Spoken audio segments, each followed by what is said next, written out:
Non mais regardez-moi cette beauté, regardez-moi cette beauté, je me suis fait faire ce vinyle unique au monde, un seul exemplaire et il est ici, il est magique, je vous explique ça tout de suite. Je me suis fait faire il y a quelques temps un vinyle, un pressage avec en fait différents génériques, format TV générique, un format opening version courte, donc 1 minute 10, 15, 1 minute 20 maximum, face A, face B avec 8 génériques de chaque côté, la petite pochette fait maison également. Voilà, recto verso, avec du Saint Seiya, du Beastars, du One Punch Man, du Shingeki no Kyojin, du TPN, du Slayer, du Naruto, du Samurai Champloo, Death Note, Prison School, Evangelion, Jujutsu Kaisen, Hellsing, et j'en passe, du DBZ aussi évidemment. C'est absolument magique. Je peux pas vous le faire écouter évidemment parce que je vais avoir des problèmes, mais j'avais envie de vous le présenter. Sans transition, on passe au sommaire de ce manga vorace avec une petite comparaison, parce que je vais pas faire une analyse du titre, mais une petite comparaison des éditions de Hikaru no Go, le tome dans sa version classique et dans sa version deluxe. Est-ce que j'ai craqué sur la version deluxe? On va voir ça tout de suite. Découverte chez Akata de Utsubora tome 1 et tome 2. Tome 1 de Ron Komonohashi chez Mangetsu, une grosse nouveauté qui était a priori très attendue sur les réseaux. Ça fait un petit moment que le tome 1 est sorti, il est temps de vous reparler plus en détail maintenant avec la lecture des tomes 2, 3, 4, 5 de Dan Dadan. Jumbo Max et son tome 1. Est-ce que c'est toujours aussi bon cet auteur? Mais oui, bien sûr, je spoil évidemment. Allez, générique.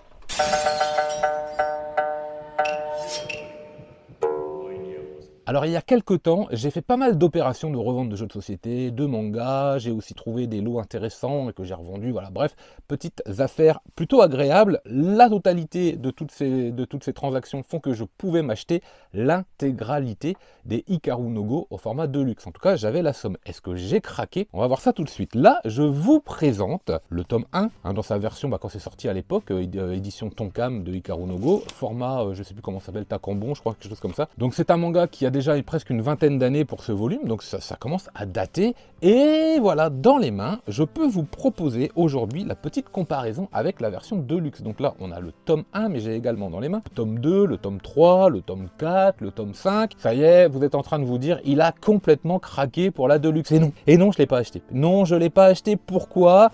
Parce que celle-ci, en fait, elle est à mon frère, et tout simplement, je peux la lire et je peux en profiter. Et moi, j'ai une grosse affection, une vraie nostalgie à posséder cette collection dans ce format-là. Au moment de passer à l'achat, je me suis dit, je ne garderai pas les deux éditions. Ça, c'est clair et net, je ne garderai pas les deux. Pour Dragon Ball, oui, mais c'est Dragon Ball. Je ne vais pas commencer à accumuler des mangas en plusieurs éditions pour la même série. C'est pas possible. Donc, j'ai décidé de garder cette édition et je peux quand même profiter de cette édition. On va en parler tout de suite. Est-ce que c'est mieux ou pas? Écoutez, vous allez voir ça dans quelques instants. J'ai préféré garder du coup la somme Vinted pour acheter d'autres intégrales, d'autres mangas. On parlera ça pour l'achat manga du mois de mai, c'est une autre histoire. Alors qu'est-ce que je pense de Hikaru? Je vais pas vous dire de quoi ça parle, vous connaissez. Si vous connaissez pas Hikaru no Go, il va être temps de s'y mettre. Parce que c'est une erreur, ça fait partie des meilleurs mangas qui existent. Alors oui, ok, le dessin a une grosse vingtaine d'années, ça se ressent un petit peu, ok. Ceci dit, dans la Deluxe, c'est nettement plus confortable à lire, c'est vraiment plus beau puisque les pages elles-mêmes sont en papier glacé, donc c'est vraiment plus beau, même si oui, dans le trait, dans certaines mises en scène, ça commence à dater un petit peu, c'est clair, surtout les premiers chapitres, mais c'est un manga qui s'améliore au niveau graphique et même au niveau du scénario, tome après tome, c'est savoureux tout le temps à la lecture. N'hésitez pas, on peut l'assimiler à un shonen de sport, parce que le Go peut être considéré comme un sport intellectuel, mais ça reste un sport. Je ne vais pas vous faire la définition du mot sport, mais croyez-moi sur parole. Et donc il y a quelques pages couleurs, c'est cartonné couleur, avec un signet de la même couleur, bref, avec le petit toby également, avec une petite dorure. Là c'est très qualitatif, c'est 15 €. De toute façon, vous ne pouvez plus trouver ce titre dans ce format-là. Hikaru no Go, c'est pour moi un indispensable dans toute mangatech qui se respecte. Donc allez-y, si vous ne le possédez pas, celui-là, profitez-en. C'est vrai que c'est évidemment dans ce format-là qu'il faut l'avoir. Là, c'est pour moi, c'est très subjectif. Je préfère me garder cette édition. Il y a 24 tomes, je crois, enfin 20 dans la Deluxe. Donc écoutez, allez-y, foncez, parce que ce sont des tomes qui vont pas rester indéfiniment dans les rayons, ça, c'est clair et net. Allez, suivant.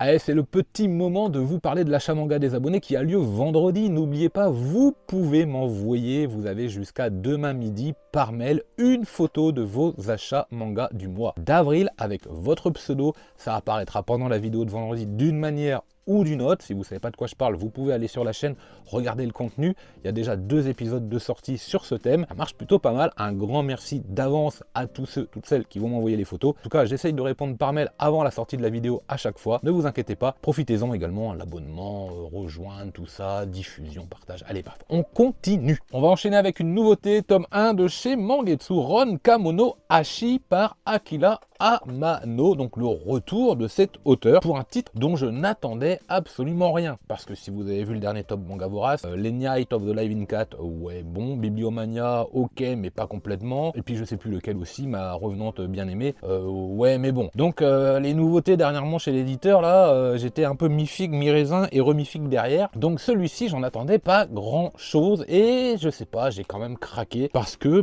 le trait, que ça semblait dégagé comme ça quand je l'ai feuilleté, et puis surtout c'est du détective et j'ai jamais vraiment été déçu par les mangas qui mènent l'enquête, par les mangas comme ça de détective, c'est toujours très agréable et vraiment appréciable. C'est un genre, je trouve, qui est, quand il est bien fait, qui est toujours bon. Pourquoi pas découvrir le tome 1? Alors j'y suis allé, je suis rentré un petit peu dans l'univers. C'est un personnage qui résout des énigmes et qui est un petit peu lunatique, qui est un petit peu isolé comme ça, donc forcément on va faire un peu l'amalgame avec Death Note. Voilà, il a du mal à s'insérer dans la société, il est assez particulier, il a un appartement, il vit dans des conditions. Bon, je vais mettre la main comme ça, quand je la referme, c'est qu'il n'y a plus de spoil. Allez, vous êtes prêts?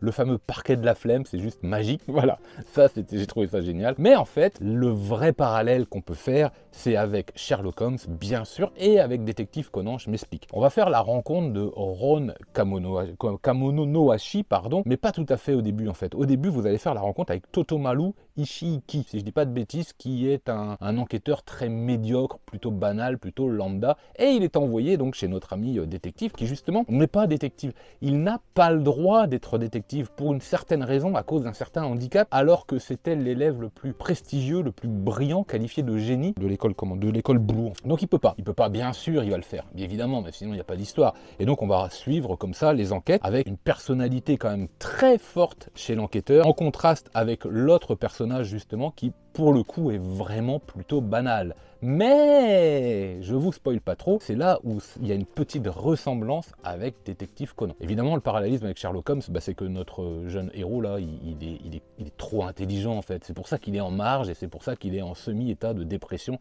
Ça colle pas, parce qu'il est juste trop fort. Les enquêtes comme ça, les chapitres vont se placer. On sent que c'est le premier tome. Ça démarre de façon, pour le coup, très classique pour un shonen d'enquête. Une histoire résolue, une autre histoire résolue. Je vous en dis pas plus. Le tome 2 est déjà disponible. Ok, moi je ne l'ai pas acheté. Pourquoi? Parce que je me refuse maintenant d'acheter les 2 tomes quand ils sortent d'un coup, sous prétexte qu'il faut lire les 2 pour comprendre. Non, je ne fais plus ça. J'en prends un et si je suis pas satisfait, tant pis, j'arrête. Là par contre, je suis satisfait et j'ai envie de continuer. Effectivement, je me suis bien marré. Je me suis arrêté sur certains gags comme ça, à rigoler. Et dès le départ, j'ai trouvé qu'il y avait de très bons trucs. En plus, le dessin, il est plutôt sympathique, très shonen, mais plutôt vif, avec cette chevelure un peu fofolle là, qui donne l'impression au personnage qu'il n'est pas très sérieux. Et puis hop, d'un seul coup, il y a un jeu de regard qui s'installe et on sent ça contraste, qu'on passe aux choses sérieuses, qu'on va avoir la résolution de l'enquête. Pour l'instant, les énigmes ne sont pas non plus fofolles, c'est pas forcément encore très élaboré, mais forcément, il faut en garder sous la pédale. Je suis certain qu'au fur et à mesure des tomes, ça va forcément se densifier et être de plus en plus intéressant. Donc, un titre à suivre. Bonne découverte de ce mois de mai.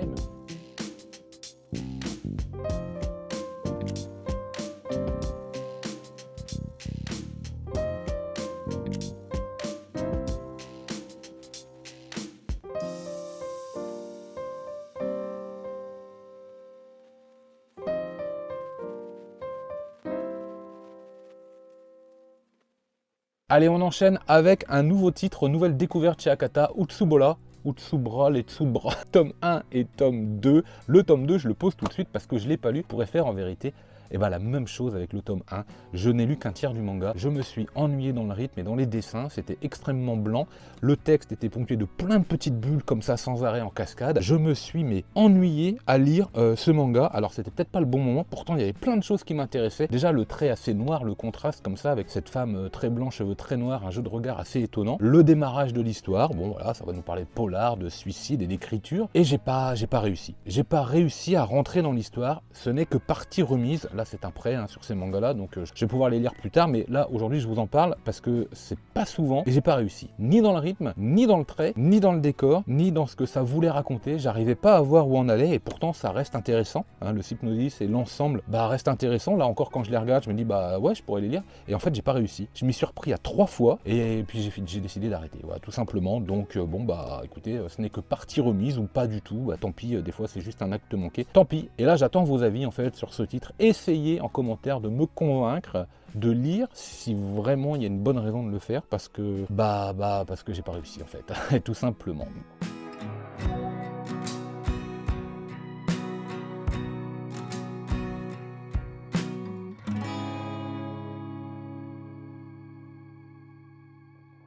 Et on enchaîne, et vous le savez, mais vous le savez comme j'aime cet auteur, Tsutomu Takahashi revient chez Pika avec Jumbo Max. Oh là là là là là là, mais que c'était bon à lire ce titre, mais que c'était bon à lire, incroyable. Mais j'adore cet auteur, je le dis à chaque fois, il est capable de traiter de n'importe quel sujet et d'arriver aussi à vous prendre à contre-pied parce que moi je suis parti déjà dans un délire avec ce titre et au fur et à mesure que je lisais le tome, j'ai dit ah mais non mais en fait ça va pas être ça quoi. Incroyable, bon le trait hein, génial, voilà c'est toujours pareil, c'est à la fois fin et à la fois vulgaire parfois, c'est détaillé, les expressions, les jeux, les personnages, la différenciation des faciès et tout, je trouve ça très bon là, vous avez vu, en fait vous avez tout là, vous avez tout le résumé du manga sur cette cover, une fois que vous avez lu le tome, quand vous l'avez pas lu vous la regardez, vous comprenez des choses, mais quand vous avez lu le tome, vous comprenez tout l'ensemble de cette cover et bravo. Bravo, alors de quoi ça va nous parler en fait de quelqu'un qui travaille dans une pharmacie, qui a la quarantaine ou cinquantaine, je sais plus, qui est plutôt balèze, hein, qui est assez enrobé, qui n'a pas beaucoup d'espoir de se marier, qui a de gros problèmes de libido, qui n'a jamais connu le plaisir parce qu'il n'a pas les moyens de le connaître, et puis finalement qui va faire la rencontre d'une femme et l'épouser. Une superbe femme. C'est louche, il y a embrouille, donc on nous amène dans une direction précise, on se dit c'est pas possible. D'ailleurs les autres personnages qui sont en mariage et tout, disent c'est bizarre, c'est machin, parce que lui, bon il est sur une situation financière où c'est plutôt aisé, et je vais pas trop vous spoiler, mais il se trouve que sa nouvelle femme lui dit quelque chose qui manifestement le laisse un peu perplexe, parce que il voit pas comment, je vous en dis pas plus. Dans le même temps, alors que nous on part dans cette direction-là, il va rencontrer d'autres personnes, et puis il va y avoir une espèce d'embrouille, il va y avoir une espèce de rencontre avec, et puis il va finalement faire l'acquisition de quelque chose qui va changer sa vie. Je peux pas trop vous en parler, parce que c'est beaucoup de spoil, je sais. N'empêche que vous partez dans une direction d'un côté, vous partez dans une autre direction de l'autre, finalement ce que vous pensez là, bah non, ce que vous pensez là, bah non, et puis finalement vous vous dites c'est bizarre, c'est pas possible, et puis c'est Takahashi, il y a un os dans le pâté, il y a un os dans le pâté. Sauf que c'est pas pour le tome 1, peut-être pour le tome 2, bien sûr, scénario oblige, il faut garder un peu le mystère. C'est très très bon à lire, je l'ai dévoré. Je l'ai dévoré parce que le scénario est maîtrisé, je l'ai dévoré parce que le dessin j'adore. Et c'est encore l'occasion de découvrir l'auteur, vous pouvez, voilà c'est un tome 1, si vous avez envie de prendre une série en cours, et ben voilà, Jumbo Max, grosse nouveauté du mois de mai, je vous le dis.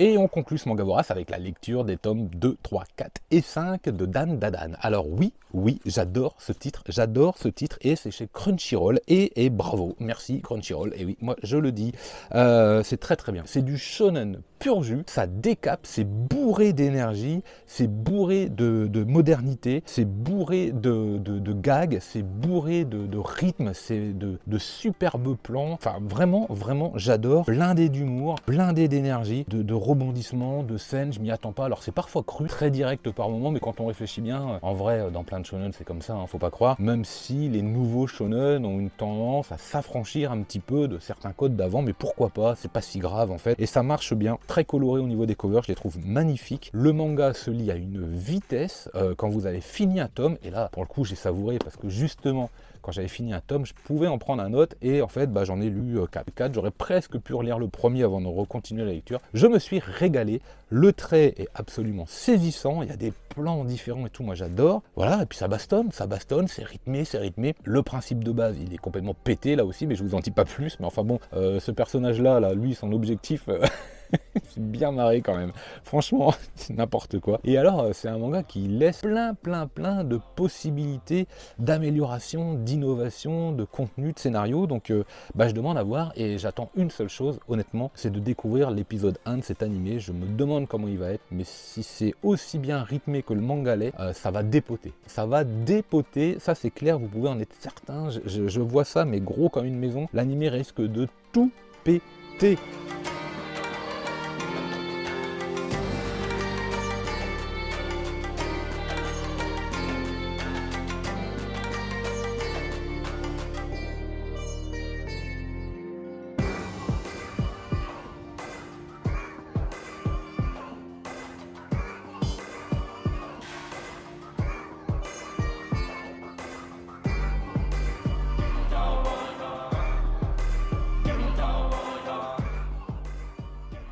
Bah écoutez, voilà, c'est la fin de ce manga voyage. J'espère que vous avez passé un bon moment comme d'habitude. Rendez-vous vendredi donc pour l'achat manga des abonnés. N'oubliez pas que vous pouvez bien sûr envoyer vos photos par mail. D'ici là, lisez plein de mangas. Et moi je vous dis... Manga